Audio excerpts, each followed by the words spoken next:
Assalamualaikum warahmatullahi wabarakatuh. Selamat pagi. Di sini saya akan menjelaskan RPS rencana pembelajaran semester untuk mata kuliah yang saya ampu, yaitu mata kuliah Analisis Desain Sistem Informasi. Mata kuliah ini kodenya ST091 dan terdiri dari 4 SKS teori. Untuk pembelajaran yang digunakan pada mata kuliah ini, kami menggunakan OBE, yaitu Outcome Based Education. Metode pembelajaran dalam satu pertemuan yaitu ada 100 menit. Kita melakukan menyampaikan materi 20 sampai dengan 30 menit pertama. Kemudian ada penugasan, diskusi atau kuis untuk menilai dari materi tersebut sudah tersampaikan ke mahasiswa atau belum. Jadi setiap pertemuan ada penilaian yang saya ambil. Kemudian terdapat tugas akhir, yaitu mendesain atau membuat desain sistem informasi yang dikerjakan secara kelompok. Satu kelompok saya terdiri dari 1 sampai dengan 4 mahasiswa.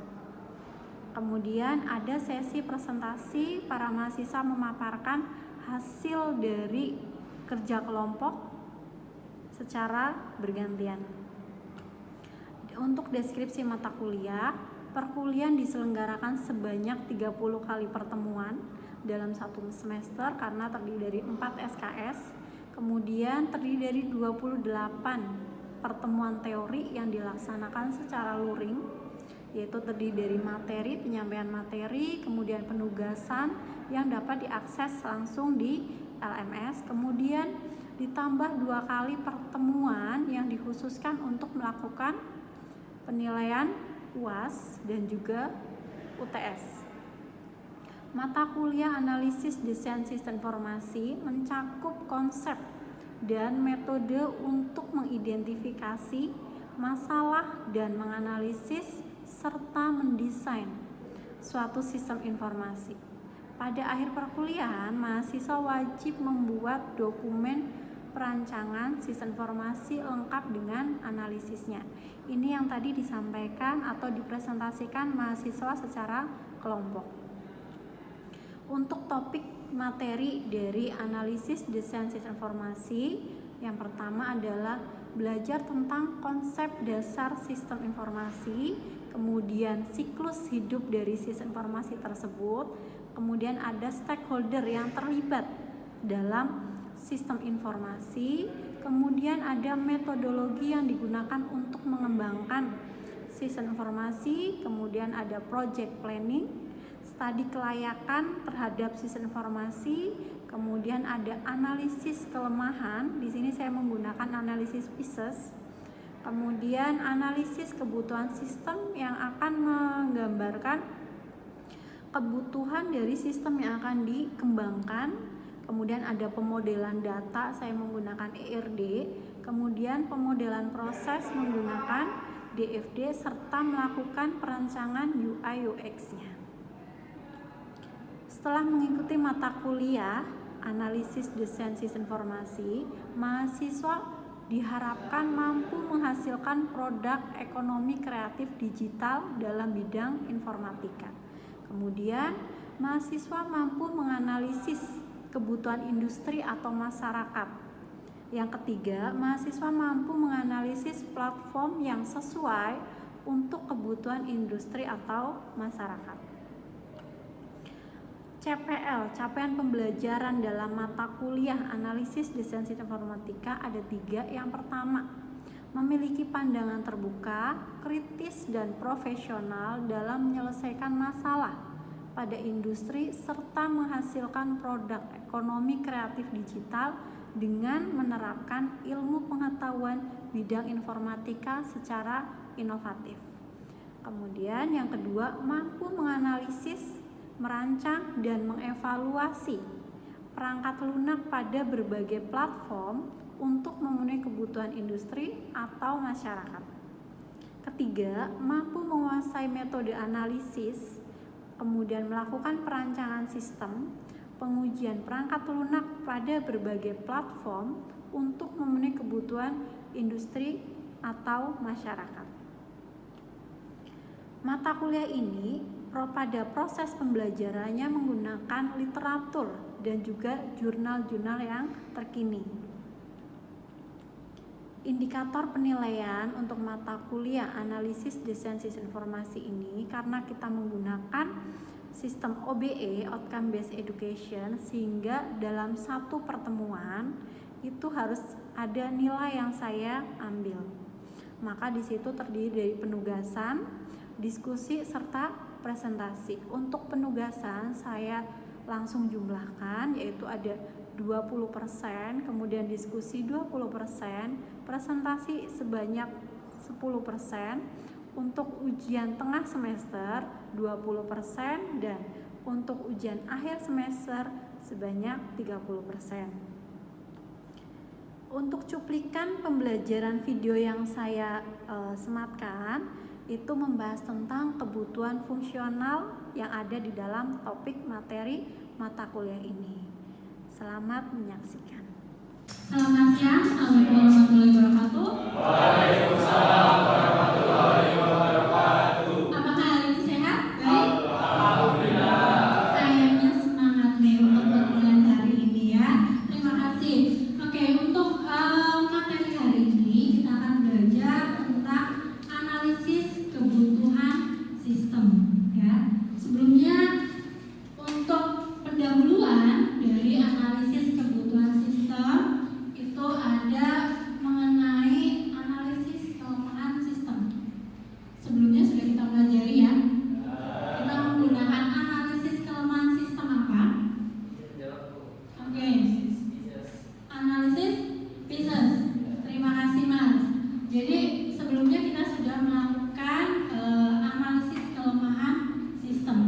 Di situ kita mengcapture atau ada hasil ya yang didapat, yaitu solusi dari permasalahan yang kita temukan di objeknya.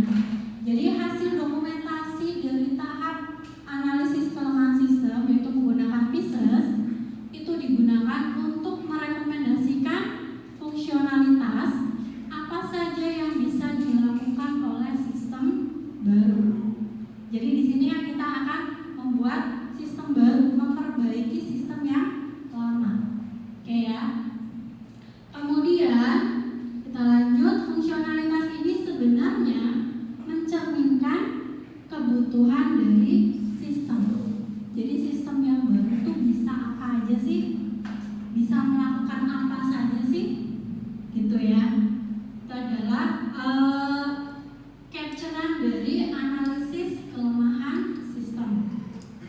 Oke, kemudian sistem requirement, kebutuhan sistem. Ada apa di sini? Yaitu tujuan dari fase analisis adalah memahami dengan sebenar-benarnya, bahwa kita paham dengan benar ya, kebutuhan dari sistem baru atau sistem yang akan kita buat. Oke. Dan mengembangkan sebuah sistem yang mewadahi kebutuhan tersebut, atau memutuskan bahwa sebenarnya pengembangan sistem itu tidak perlu dikerjakan, dilanjut. Itu adalah hasilnya. Jadi contohnya gini, ketika kita melakukan analisis kelemahan sistem, muncul nih contohnya perpustakaan. Ada kebutuhan dari perpustakaan, yaitu harus ada proses pinjam-meminjam buku. Nah, case-nya di perpustakaan tersebut, proses pinjam bukunya suatu anggota boleh, mahasiswa itu boleh, punya waktu di bagian perform ya. Di analisis itu ada perform, butuh waktu misalnya berapa menit? Sekitar 3-5 menit ya. Itu cukup lama untuk proses pinjam buku. Satu biasanya disebut dengan anggota ya. Maka dari itu kita akan buatkan kebutuhannya, yaitu bikin form baru di situ, yang agar pada proses peminjaman maupun pengembaraan buku itu akan lebih cepat. Nah, ini kan semuanya belajar tentang teknologi. Kita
kedua, pernyataan tentang karakteristik yang harus dimiliki oleh sistem.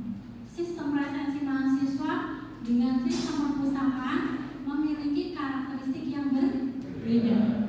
Presensi mahasiswa harus bisa digunakan untuk presensi, sedangkan perpustakaan harus pinjam dan mengembalikan buku, melayani mahasiswa. Oke. Ada tipe-tipe kebutuhan sistem, yaitu ada untuk mempermudah analisis sistem dalam menentukan kebutuhan secara lengkap, dibagi menjadi dua, yaitu ada kebutuhan fungsional dan kebutuhan non fungsional. Oke. Kemudian untuk kebutuhan fungsional, contohnya case-nya adalah tadi perpustakaan ya. Apa saja yang bisa dilakukan oleh sistemnya perpustakaan? Contohnya apa? Untuk kebutuhan fungsional, siapa yang bisa? Oke. Ada form untuk melakukan permintaan dan pengembalian buku. Oke, ada form yang bisa digunakan untuk proses peminjaman dan pengembalian buku. Kalau nggak bisa, berarti fungsionalitasnya tidak tercapai. Artinya sistem tersebut gagal. Oke, kemudian ada yang lain? Oke. Dapat melakukan pencarian buku bisa berdasarkan judul, penerbit, dan lainnya. Oke, bisa melakukan pencarian buku. Ketika mahasiswa mencari buku, judul buku di mata kuliah misalnya adalah ANSI analisis desain sistem informasi ini, kalian belajar tentang analisis business, analisis kelemahan sistem dan yang lainnya. Mau cari buku nih, kalian biasanya berdasarkan judul.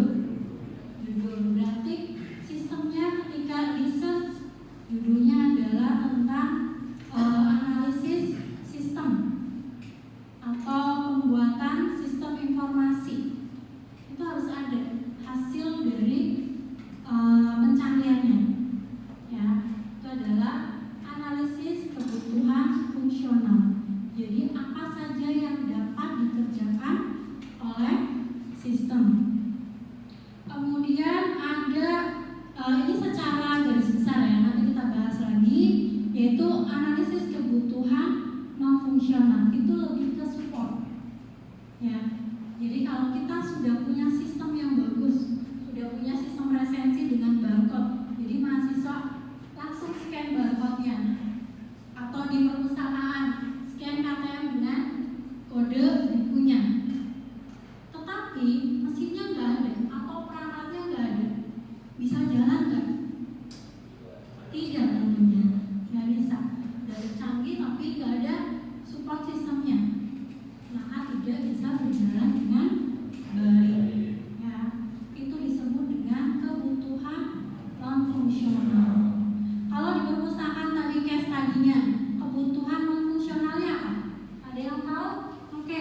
Contohnya ada barcode untuk scan buku yang dipinjam, terus juga ada printer untuk mencetak atau menghasilkan sebuah informasi melalui sistem. Oke, jadi betul ya, di perpustakaan kita ada barcode-nya. Bayangkan kalau nggak ada barcode-nya, petugasnya berarti ngetik kode dari buku tersebut, sama nggak efektif, kurang cepat. Ya, dengan satu kali proses sudah ada judulnya apa, bukunya, pengarangnya siapa, dan yang lain-lain. Kemudian ada namanya sistem informasi, harus ada informasi yang dihasilkan. Ya, contohnya ada printer untuk mencetak informasi yang dihasilkan. Seorang kepala perpustakaan, contohnya, misalnya dia butuh data. Jadi berapa jumlah pengunjung ya dalam satu hari, satu minggu, satu bulan, satu tahun. Kalau misalnya nggak ada sistem yang dapat memberikan informasi tersebut, bagaimana seorang kepala perpustakaan itu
membuat pengkatalogan buku, pendataan bukunya ada apa aja, kemudian menghitung denda jika itu ada denda. Ya. Oke. Kalian pernah datang ke perpustakaan Amikom? Pernah, benar. Kemudian lanjut, kebutuhan fungsional juga berisi informasi apa saja yang harus ada dan dihasilkan oleh sistem dan butuh support dari kebutuhan non fungsional untuk mencetak informasinya. Ya, jadi berisi informasi. Kan sistem informasi itu ada secara garis besar ada input, ada proses, dan juga ada output. Kalau hanya ada input dan output, sekali lagi itu adalah bukan sistem informasi. Ya, itu bukan sistem informasi karena tidak ada informasi yang dihasilkan. Ya, hanya menampilkan data saja. Bukan informasi. Data dengan informasi itu berbeda. Oke, kita lanjut. Kebutuhan non fungsional. Artinya adalah tipe kebutuhan yang berisi properti pelaku yang dimiliki oleh sistem. Jadi properti pendukung dari sistem tersebut. Tadi ada printer, ada barcode, kemudian ada komputer yang digunakan oleh para petugas di sana ya. Biasanya kalau kalian masuk juga ada komputer untuk scan data pengunjung, statistik pengunjung. Kemudian kalau pinjam ada komputer yang digunakan untuk melayani para mahasiswa ketika meminjam buku. Itu adalah support system. Oke, contohnya di sini ada study kasus. Oke, saya bacakan study kasusnya. Jadi pegawai perpustakaan Universitas Amikom Yogyakarta telah lama mengeluh beban kerja. Jadi ada beban kerja yang dikeluhkan, itu katanya sangat berat. Ya, kemudian jumlah buku yang sangat banyak di perpustakaan memerlukan pengkatalogan. Jadi harus bisa membuat katalog buku. Oke, kemudian mahasiswa juga